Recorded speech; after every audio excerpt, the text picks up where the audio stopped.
Assalamualaikum warahmatullahi wabarakatuh. Nama saya Dava Lariton dari kelas 1247. Saya akan membacakan cerita berjudul Timun Mas. Di sebuah desa, hiduplah seorang perempuan tua bernama Mbok Yem. Ia hidup sebatang kara. Mbok Yem ingin sekali memiliki seorang anak agar dapat merawat dirinya yang sudah mulai tua. Namun, itu semua mustahil karena ia tidak mempunyai suami. Setiap hari Mbok Yem pergi ke hutan untuk mencari kayu bakar. Pada suatu hari di tengah hutan, ia bertemu dengan seorang raksasa yang sangat menyeramkan. Tubuh raksasa itu lebih tinggi dari pohon. Kulitnya penuh dengan bulu yang kasar, warnanya gelap. Mulutnya terdapat sepasang taring yang sangat tajam, kukunya panjang dan kotor. Mbok Yem sangat ketakutan. Tubuhnya gemetaran melihat makhluk yang sangat menyeramkan dan besar itu. Raksasa itu berkata dengan suara yang sangat membahana, "Hei perempuan tua, jangan takut. Aku tidak akan memakanmu. Kamu sudah terlalu tua. Dagingmu keras dan tidak enak untuk aku makan. Aku datang ke sini hanya ingin memberikan sesuatu padamu," ucap raksasa itu sambil memberikan beberapa butir benih tanaman dan berkata lagi, "Tanamlah benih ini dan rawatlah dengan baik, dan aku akan mendapatkan semua yang kau inginkan selama ini. Tapi ingat, kau tidak boleh menikmatinya seorang diri. Kau harus memberikan kepadaku sebagai tanda terima kasih." Mbok Yem hanya mengangguk. Ia langsung pulang ke rumahnya. Setiba di rumah, Mbok Yem sesuai dengan petunjuk si raksasa itu ditanamlah benih tersebut. Hingga ajaibnya keesokan harinya benih tanaman itu telah tumbuh menjadi tanaman mentimun. Buah-buahannya besar-besar. Jika terkena sinar matahari, warnanya bersinar seperti emas. Karena penasaran dengan buah mentimun itu, akhirnya dipetiklah buah yang paling besar di antara yang lainnya. Ketika dibelah, Mbok Yem sangat terkejut. Di dalam timun tersebut ada seorang bayi perempuan yang sangat cantik dan jelita. "Jadi ini yang dimaksud dari ucapan si raksasa," ujar dalam hatinya Mbok Yem. Betapa senangnya Mbok Yem tidak pernah terbayangkan akan mempunyai seorang anak perempuan yang sangat cantik karena lahir dari buah mentimun berwarna keemasan. Anak itu diberi nama Timun Mas. Hingga keesokan harinya di hutan, Mbok Yem bertemu kembali dengan si raksasa itu berkata, "Engkau sudah mendapatkan apa yang kau inginkan. Selama ini, sesuai dengan janjimu, engkau harus membaginya denganku," ucap si raksasa itu. Mbok Yem bingung. Ia bertanya, "Bagaimana bayi perempuan bisa dibagi?" ucap Mbok Yem. "Tidak usah bingung, perempuan tua, kau boleh memilikinya sampai usia 17 tahun. Selanjutnya anak itu akan menjadi santapanku," jelas si raksasa. "Baiklah raksasa, aku akan merawat anak itu dan menganggapnya anak itu anakku sendiri sampai usia 17 tahun, ujar Mbok Yem. Timun Mas pun tumbuh menjadi seorang gadis yang sangat baik hati dan cantik jelita.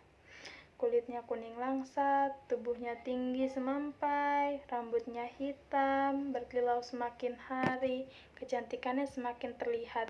Timun Mas juga rajin membantu ibunya. Ia selalu menemani ibunya mencari kayu bakar di hutan. Kebaikan hatinya Timun Mas membuat Mbok Yem khawatir kehilangannya. Ia sangat menyayangi Timun Mas untuk menjadi santapan raksasa itu. Tahun demi tahun berganti. Kini Timun Mas sudah menginjak usia 17 tahun. Sudah waktunya bagi raksasa itu mengambil Timun Mas.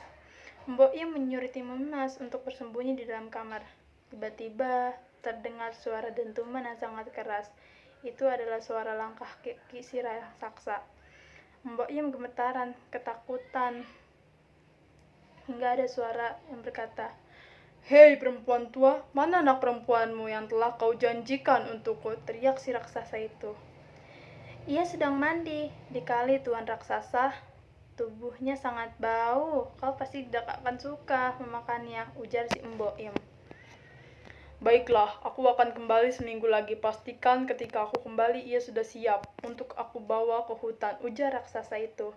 Tentu saja, aku tidak akan mengecewakanmu, ujar Mbok Im. Maka pergilah raksasa itu kembali ke hutan. Mbok Im dan Timun sangat lega. Mereka masih punya waktu seminggu untuk bersama. Namun setelah seminggu berlalu dan raksasa itu datang kembali, ibu dan anak ini tetap tidak mau berpisah. Timun Mas kembali bersembunyi, kali ini di dapur, di dalam tempayan air yang kosong. Hai perempuan tua, aku kembali untuk menagih janjimu. Cepat serahkan anak perempuanmu, teriak si raksasa.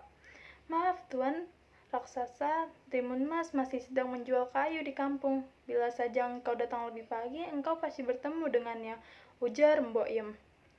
Dengan setengah marah, raksasa itu pun berteriak. Baiklah, aku beri waktu 1 minggu lagi. Jika anakmu tidak kau serahkan kepadaku, aku akan menghancurkan rumahmu. Mbok Im semakin ketakutan dan bingung dengan ancaman si raksasa. Ia sungguh tidak rela anak perempuannya yang sangat cantik menjadi santapan si raksasa yang kejam itu. Melihat keadaan ibunya, Timun Mas berkata, "Ibu, janganlah bersedih. Relakanlah aku menjadi santapan raksasa itu," ujar Timun Mas. Tidak anakku, ibu tidak akan membiarkanmu menjadi mangsa raksasa jahat itu. Ibu akan melakukan apapun untuk menyelamatkan dirimu, ujar Mbok Im. Kemudian Mbok Im pergi menemui seorang kakek yang tinggal di Bukit Sakti di gunung. Kakek sakti itu memberikan benih mentimun, sebuah duri, sebuah garam, dan sepotong terasi. Seminggu kemudian raksasa itu datang lagi. Kali ini raksasa itu sudah tidak dapat menahan emosinya.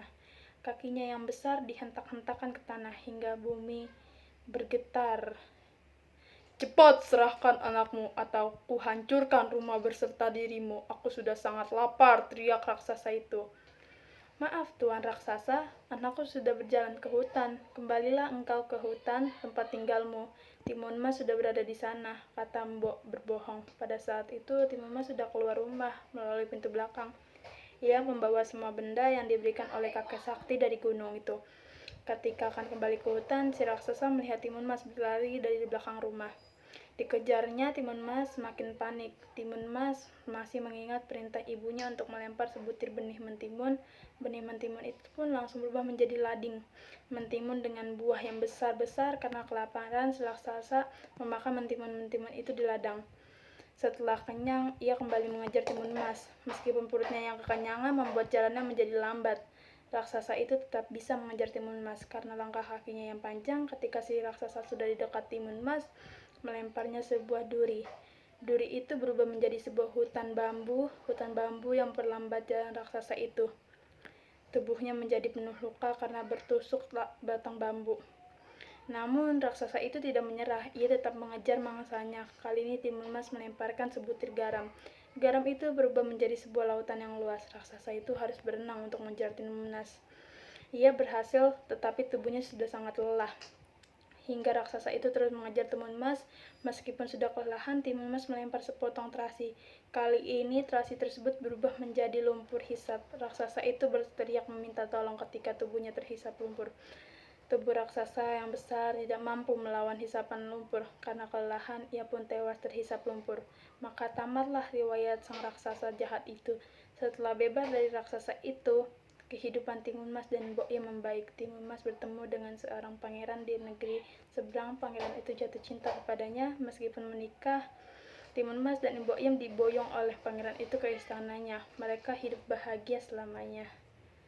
Dan pesan moral dari cerita ini adalah jangan kita bertindak semena-mena terhadap orang lain karena itu akan membawa malapetaka bagi diri kita sendiri.